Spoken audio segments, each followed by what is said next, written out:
Begin by opening the logbook page that you wish to transcribe. I'm opening it in Apple's Preview program, but Adobe Acrobat Reader will work just as well. Adjust the size to make it readable on your screen.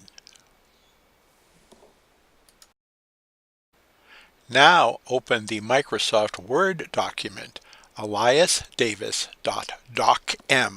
DOCM is the extension, and that's important.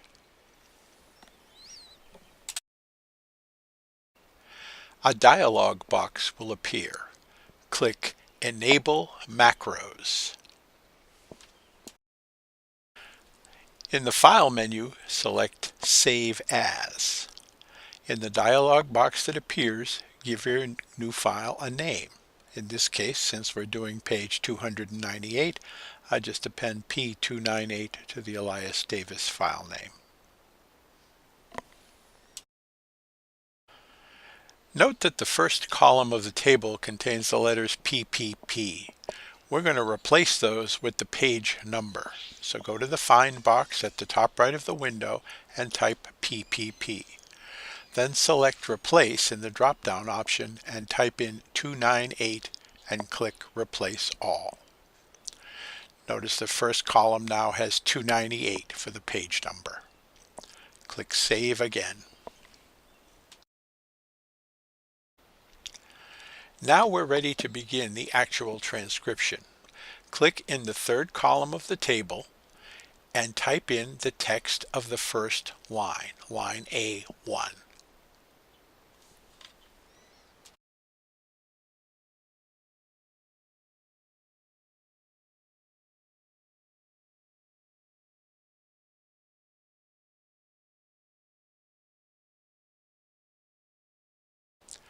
When you complete the transcription, enter any notes about the line in the fourth column.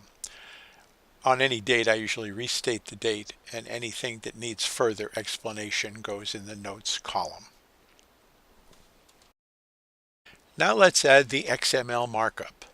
We highlight the text that we want to tag, and then press the key combination to put the date tag around it.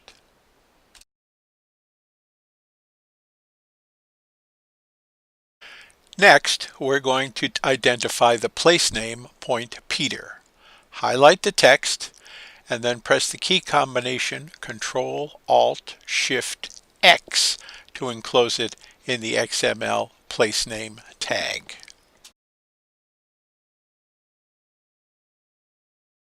Finally, to identify it as a paragraph, enclose the entire text, including the XML tags, highlight it, and then press the key sequence Ctrl-Alt-Shift-P. This will enclose the text in the XML paragraph tag. Now we're ready to enter the text of the first full paragraph. Begin by entering the XML open paragraph tag by pressing Ctrl-Alt-Shift-B as in boy on your keyboard. Now enter the first line of the paragraph. I try to honor the spelling and capitalization that was in use in the 18th century.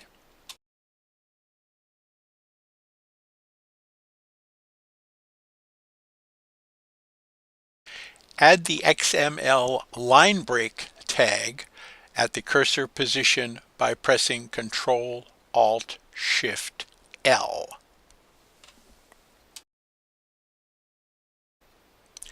Continue to enter your text. This line has an unclear word in it. I think it's set, but I'm not sure. So when I get to it, I'll put a question mark after it. Afterwards, when I finish the line, I'll wrap that word in the unclear XML tag. I do this by highlighting the word and then pressing the keyboard combination Ctrl-Alt-Shift-U. Notice I also put a line break at the end of the line as we're not through the paragraph yet.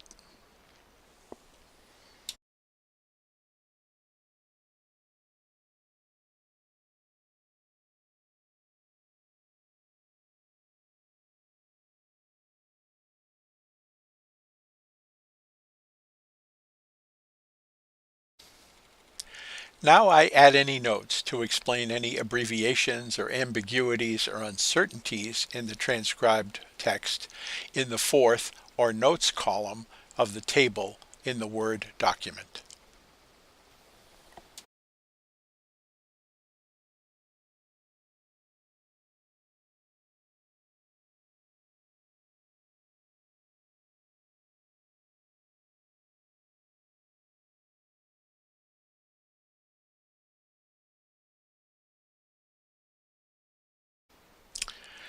I continue entering the text in the third column and adding any explanatory notes or interpretations in the fourth column, not forgetting to add tags where appropriate within the text of the transcription.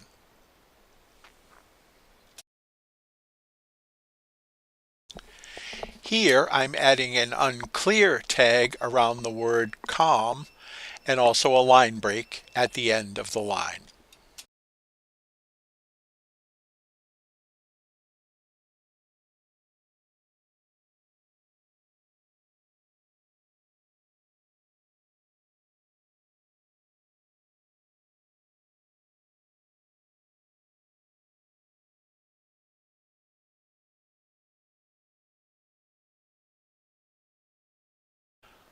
In column 4, I add any explanatory notes or expand on any abbreviations in the text.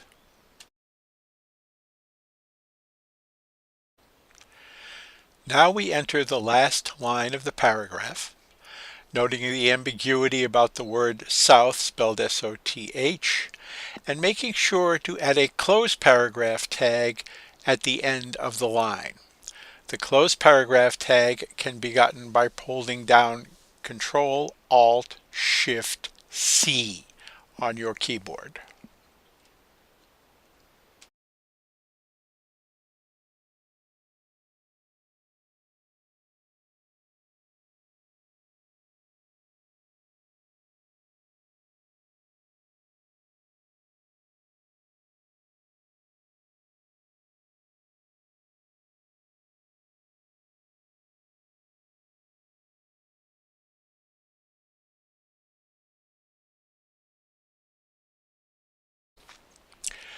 Now we add the day's summary statement by the log keeper, including, of course, our paragraph tags.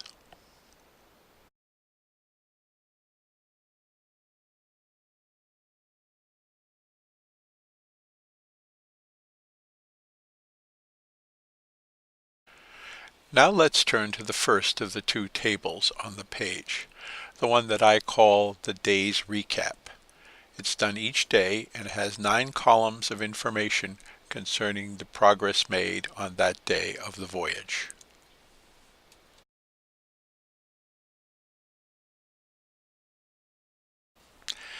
The parameters are recorded in a table which typically has 9 columns and 2 rows.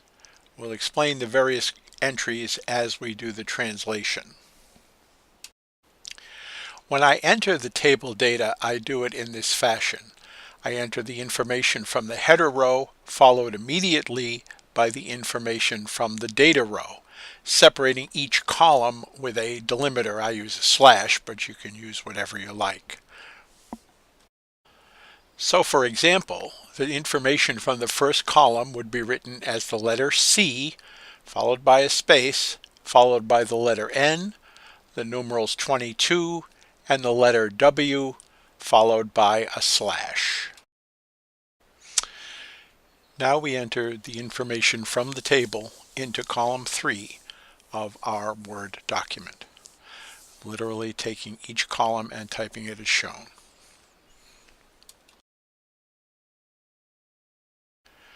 The data from each column is entered in column 3 of the Word document. So the first column has a header that says C and data that says N22W.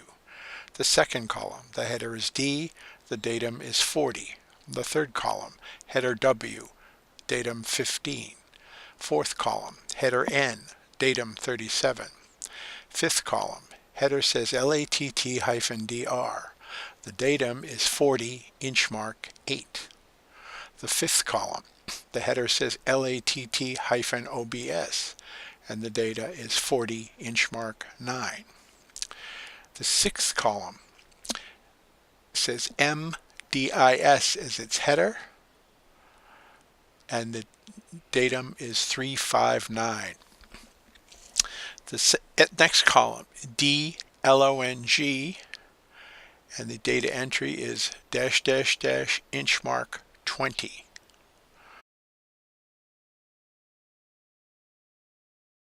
And then we enter the information from the last column. The header reads LONG hyphen, and it's either IN or M, it's not clear. And the datum is 68 inch mark 23.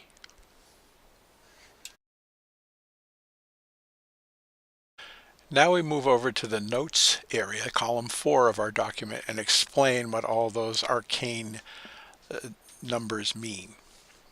So first I say that I combine the table lines and I type the interpretation. The first column is interpreted as course north 22 by west.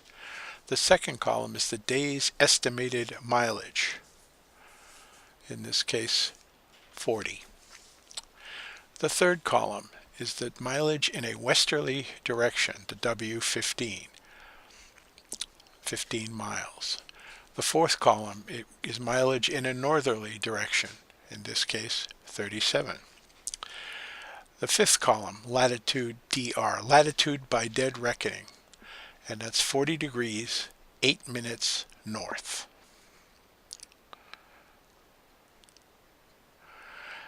The next column is the actual observed latitude with a sextant, and that is 40 degrees, 9 minutes north. The next column, the MDIS, is the total distance on the voyage, in this case, since leaving port, 359 miles. The next column, DLONG, is the estimated longitudinal traverse during the 24-hour period, in this case, 0 degrees and 20 minutes. And the final column is the current estimated longitude. Longitude was very difficult in those days. In this case, the estimated longitude is 68 degrees, 23 minutes west.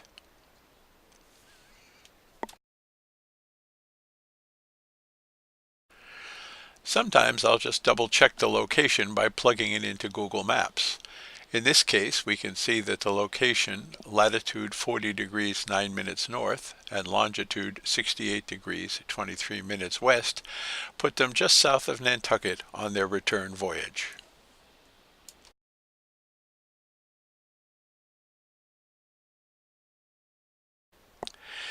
Now I go back to column 3 and put in my XML tags to indicate unclear data and geographic coordinates.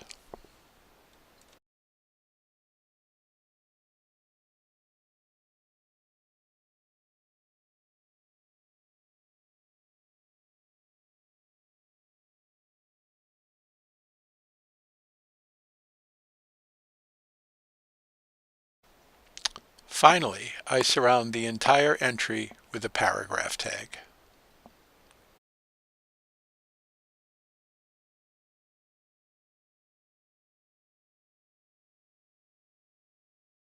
This particular page has a second table, one that's in the left-hand margin, and records speed and heading every 2 hours across the 24-hour day.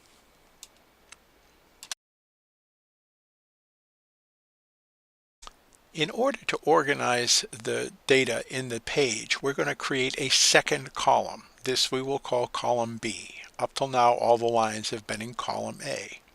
So for the first line of our table, we enter the page number, 298, but the line number is B1.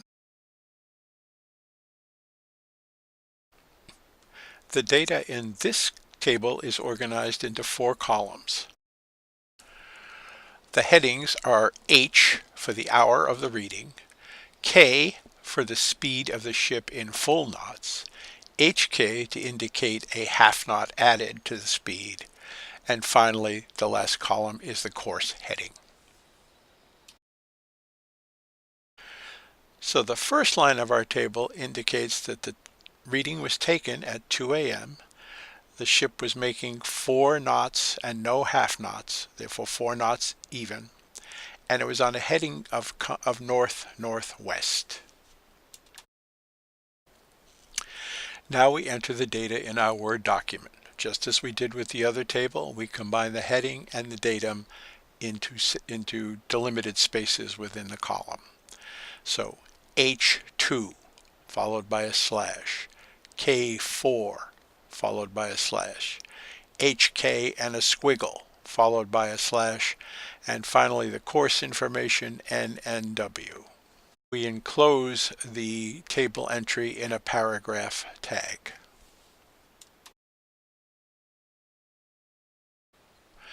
Now we add our explanatory notes. We note again that we're combining table lines and that this is our interpretation. In this case, H2 indicates that the reading was taken at 2 a.m. Speed was 4 knots, that is 4 knots and 0 half knots. And finally, the course heading was north-northwest.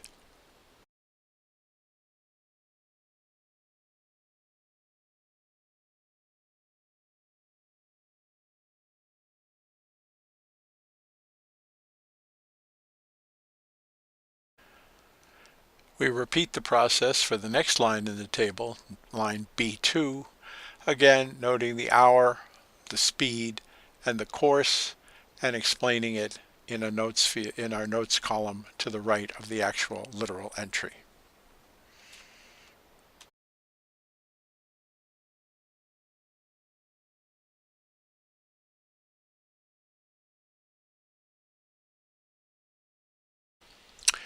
As always with these cryptic log entries, we explain and expand them in the notes column of our Word document.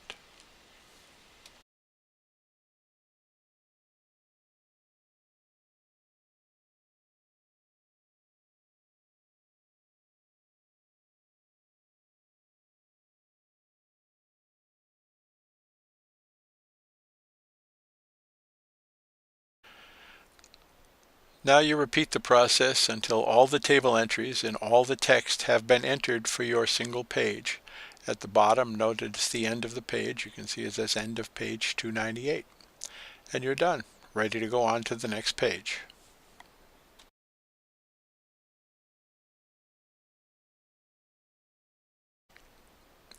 Note that you should create a new Word document for every page that you transcribe.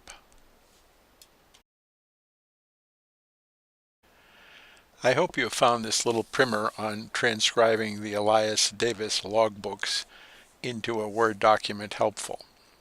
If you have any questions, you can either catch me in the museum or send me an email at this email address.